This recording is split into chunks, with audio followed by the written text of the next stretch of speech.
love my channel and would like to show your support, please click on the link below this video and become the patron of the Ushanka Show. For as little as $1, you can help us grow and create the new interesting videos about the life in Soviet Union. Hello comrades, and welcome back to the Ushanka Show. Today I would like to talk to you or tell you about telephones and telephone communication in Soviet Union. I didn't realize that it's actually a quite interesting topic, but not long ago I have one of my viewers ask me a question regards the telephones in Soviet Union. This lady, she's apparently trying to write a book, and she needed some information about everyday life in Soviet Union. So that question, after I answered, I was like, man, it's actually a pretty good topic to discuss. So today we will talk about telephones in Soviet Union. You probably got the idea already from my previous videos. So many things in Soviet Union were in short supply. If you want to buy a car, especially Lada, which was the most sought for vehicle in Soviet Union, if you didn't have good connections, you had to wait up to 9 years in line. Well, it wasn't really a line, but you had to be on the list, on the waiting list for up to 9 years to purchase the car. So besides having enough money, which that car was 9,000 rubles, huge money for people who were making average about 150 rubles a month. We had shortage of furniture. You had to be on a waiting list up to 6 months to buy a couch. We also had a shortage of the phones. And what I mean is, in order to get a landline in your apartment, and I'm talking about big cities like Kiev, Moscow, Leningrad, you had to be also on the waiting list up to 5 years. In case of my family, of course, when we lived for first 5 years in the dorms, if you're not familiar with my story, please look at my previous videos. I describe in detail the sufferings of my family when we worked through this housing nightmare in Kiev. So the first 5 years, my family shared a single room with another family. So it was 6 people, husband, wives, and each family had a young kid, and we shared one room. And then, of course, there was like 8 or 9 rooms on that floor, which had a one bathroom for everyone and one kitchen. So of course there was no way of getting the phone lines while you live in the dorms. There probably was a phone at the office of the dorm, but no one had a phone line, of course. Then my mother managed to get a small apartment and where we stayed for another 5 years or so, and we didn't have a landline there either.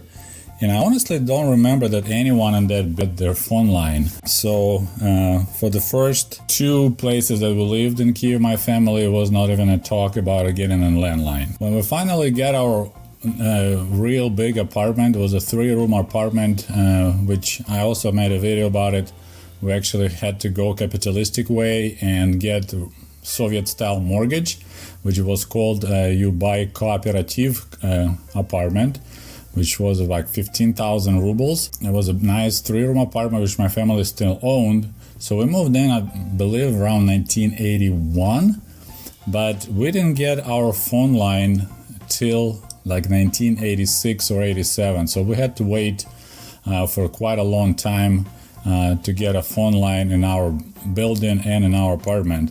And interestingly, I still remember, they finally installed the phone lines, and they installed the phones, but there's also interesting type of phones.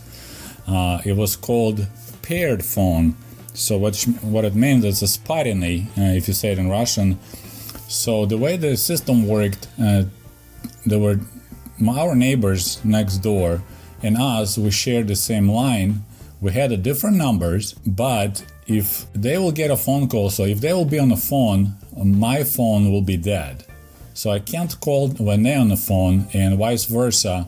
They can't call when I'm on the phone. So that's the way they kind of utilize the landlines, that they had this paired phone line. So you have 2 phone numbers in a single phone line, and there'll be a splitter which blocks the signal. So that's how we had it for another 5 years or so. And I remember that moment, so we got our phone, we were excited. And I called my uncle. They give us the phone number, and the only family member or friend I knew that had a phone, home landline, was my uncle Mikhail, which was my mother's brother. So I call him like, Dядя Misha, no, Uncle Misha, we got our phone finally. This is our number. Please give us a call.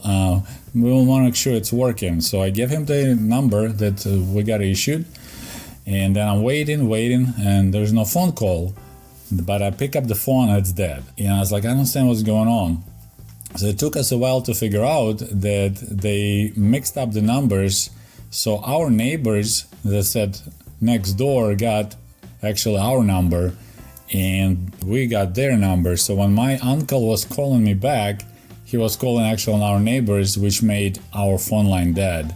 So it took us a while to figure out what's going on, and we just kind of, okay, so your phone number is this, our phone number is that, and then we kind of got the things going. So this is how we got our phone line in, I believe it was like 1986 or 1987, still while Soviet Union was still around. The monthly fee to have a phone line was pretty reasonable, 2 rubles and 50 kopecks a month. And it's included pretty much free phone calls in the town. So like I could call anywhere in Kiev, no charge for the price of 2 rubles 50 kopecks a month. But you know, if you try to compare, I would say you need to do like times 10 if you want to do it in dollars. So it's about $25 a month was a fee to own the phone line. Now it got very expensive if you want to call to the other city. The price was 15 kopecks a minute, which, you know, sounds not like much, but you could buy a loaf of bread for 15 kopecks, actually 16 kopecks. So compared to modern prices in America for bread, so it's about $2 a minute was to call out of town. And you know, I remember reading that when AT&T had a monopoly here in America, the phone calls was 25 cents a minute to call to out of state. So in Soviet Union, price was even higher, almost 10 times. And this is what phone monopoly does to you. The prices are extremely high. Now I want to tell you the story how my uncle Misha got the phone line. As I said, he was the only person I knew in our family or our circle of friends that had a landline in 70s. But he got it in quite unusual way. He was an artist, and I'm planning to make several videos about him because I realized he actually was a quite interesting character with very interesting history. So I'm planning to make several videos about him. But anyway, as I said, he was an artist. Like he could draw really nice pictures and portraits and other things. And that was what he did for a living, was designing labels for different foodstuffs, you know, for cans, and making book covers.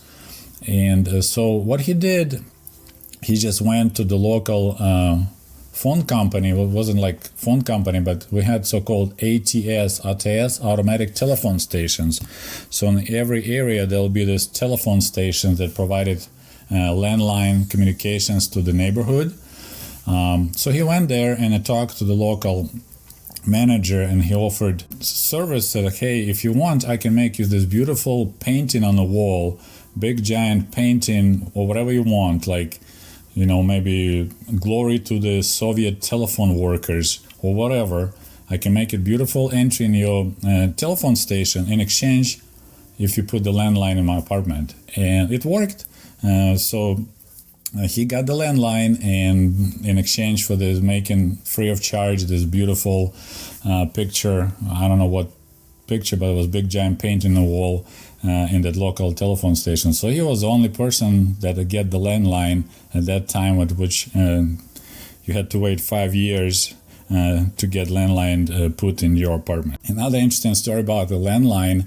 I know a person that actually refused to get the landline installed in his house, but that was back in the village. If you watch my channel, you probably know by now that I spent every summer as a kid in the village in northern Ukraine, staying with my grandparents.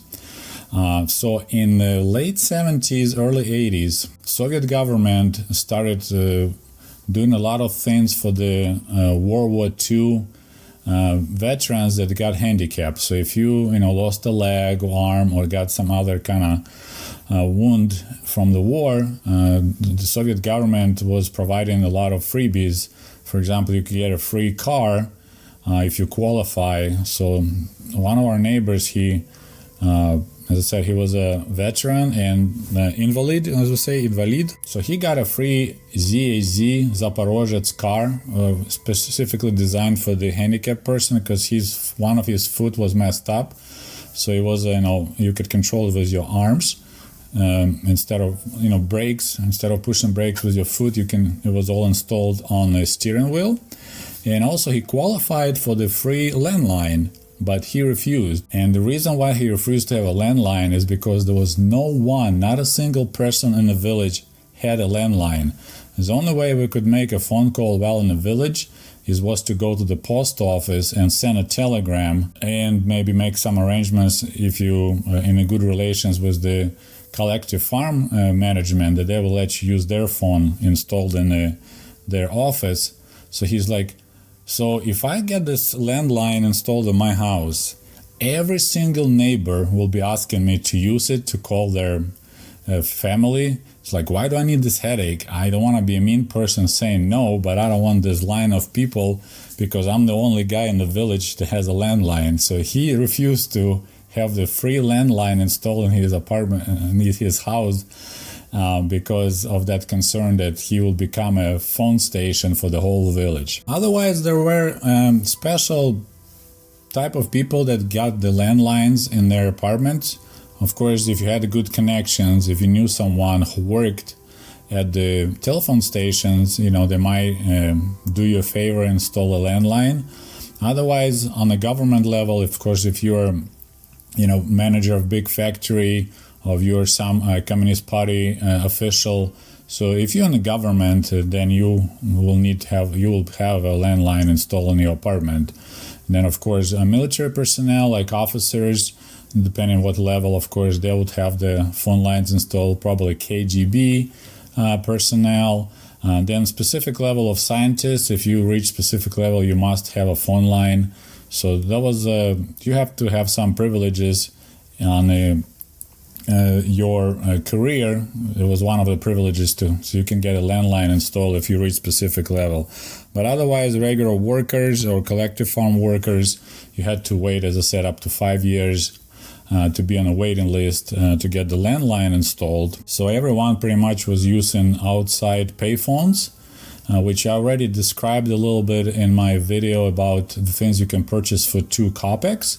And that was the cost of the phone call, 2 kopecks. So this is one of the strong parts of the life of the Soviet Union. Strength is a lot of public things were really, I don't know how to put it correct way, really developed, I would say. So we had a very developed public transportation, and as well as a public phones. So you could see those phone booths, standard, it was everywhere the same color, yellow and red. Was the same payphone. There was, I think, only one manufacturer that was making same payphones for all over the Soviet Union. As I mentioned earlier, the cost of phone call was 2 kopecks, but there was no limits how many minutes. So you drop 2 kopecks, and it's also phone call in this area in the city. You cannot call out of the city from the regular payphone, and then you can chat for hours. Of course, if you have a line of people behind you, they also need to make a phone call. Then they'll be tapping on the window like, hey, dude, you better hurry up because other people need to call. So while you're using a payphone, you could make several phone calls free of charge. For example, if you dial 01, this is how you call the firefighters, пожарная служба. You just dial 01 and they connect you right away to the firefighters answering center. If you dial 02, you call police, which during the Soviet Union was called militia. So 02, you call militia, as I said, also free of charge. And 03, that's a phone number for the ambulance, скорая помощь. Those are 3 phone numbers you can dial free of charge. 1 for the firefighters, 02 for militia, and 03 for the ambulance. Otherwise, you have to pay for your call, which 2 kopecks was pretty reasonable considering the fact that there was no limit minute-wise. And some people were coming up with like if you drill a tiny hole in your coin and attach the fishing line, you can actually drop the coin, because like you put the coin in and there was a little sensor, that senses yes, coin is installed. Then you dial the number and the coin won't drop until it gets connected. So once the person on the other end picks up the phone, then the coin drops. So at that moment, if you yank the coin up with your fishing line, you can save the coin and still have a conversation. And as I mentioned earlier in this video, the cost of having a landline at home was 2 rubles 50 kopecks. So if you could translate into payphone prices, that meant you can call for 125 times from the payphone in order to bring the cost to this 2 rubles 50 kopecks. So it was more about convenience, because I don't think anyone would be calling that often. But of course, who knows? Like, I remember we didn't use our phone a lot. I mean, they'll be just like you're calling your friend, so make sure he's home, because before that, when I was a kid and after school I want to go outside and play, you just go to one friend, you walk to one apartment and ring the doorbell to see if he can play. If he's not, then you go to another apartment building, ring another doorbell, see if that guy can play. When we got the phone line, of course, it became very convenient. You just start dialing the numbers like, hey dude, are you done with your homework? You want to play? So it saved a lot of time just traversing back and forth all around the area trying to find someone to play with. So if you didn't have a landline at home, and as I mentioned, you couldn't call to the other city from the payphone, the only way to make this междугородний звонок, as they call it, outer city phone calls, is like you go to the post office. It wasn't really post office. Usually most Soviet post offices will have 2 separate entries. One will be for the post office, почта, and right next to it will be телефон, телеграф, so telephone and telegram office. So that's where you go, and they'll have a special booths for the long distance phone calls. And then of course you need to make arrangements with the other side. So if your friend or relative lives in another city and he doesn't have a landline, so in order to agree when we can talk, you need to send a telegram. It's like, hey, let's talk tomorrow or whatever date at 2 p.m. Please go to your local phone station and we will have a conversation. So then you come in, they let you use specific booth. You dial the phone number of that place in another city where your relative is, and then you have a conversation for 15 kopecks a minute. So of course people couldn't talk much. So usually if that service was used, for example, if you're in a military service being sent from Ukraine out to the Far East and you want to talk to your relatives or to your girlfriend to make sure she's still your girlfriend, that's the people who would use these long distance phone calls. So there'll be a separate, as I said, separate office called telegraph, telephone, and that's what used for long distance phone calls. Well, so this is my story about the telephones and telephone communications in Soviet Union. I hope you enjoyed this video. As always, please don't forget to like this video, share with your friends, and I always appreciate your support for this channel. If you think you want to learn something else about life in the Soviet Union, have any questions, please post in your comments below. I love reading your comments. I love talking to people from all over the world who would like to know more about life in the Soviet Union. So we'll talk to you later. До свидания. Goodbye.